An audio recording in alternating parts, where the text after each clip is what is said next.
We are now beginning the new Islamic calendar. We are now in the month of Muharram. And this is a month that is a sacred month.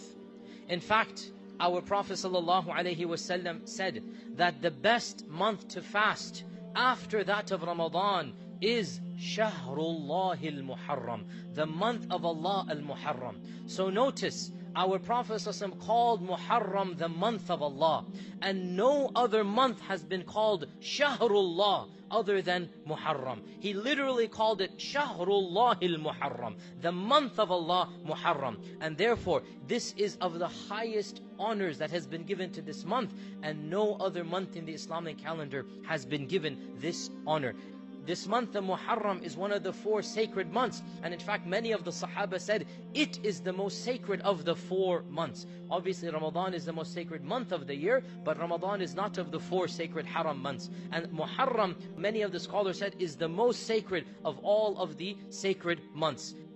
When Umar ibn al-Khattab instituted the calendar, 10 years or 8 years after the Prophet ﷺ passed away, they discussed which month should we begin the calendar with. And some said this and others said that, and one opinion was Ramadan, and one opinion was other months as well, until finally the most of the Sahaba, they said Muharram makes the most sense to begin the year with, because of its blessings and because it occurs right after Hajj, so it's as if it's a new beginning. And so they decided that the first month of the year shall be Muharram. And so Muharram from that time onwards has always been the first month of the year. And it is a month where the Prophet ﷺ would fast regularly. And Ibn Abbas reported that I never saw the Prophet ﷺ more concerned about fasting than on the day of Ashura and in the month of Muharram. And the day of Ashura literally means the 10th, from Ashara. The fasting on this day was made obligatory even before Ramadan. It was made wajib in the first year after the Hijrah. And everybody had to fast the first year. Then Allah revealed Ramadan.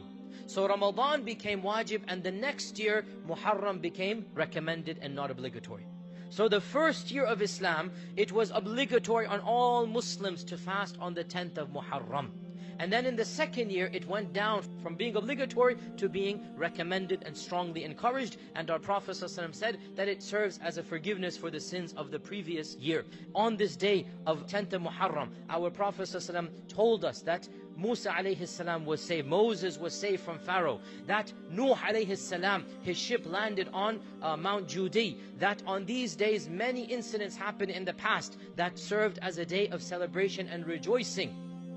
When our Prophet found out that the Yahud are fasting on the 10th of Muharram as well, even though the blessings of the 10th were predating the knowledge of our Prophet about the Yahud, when he found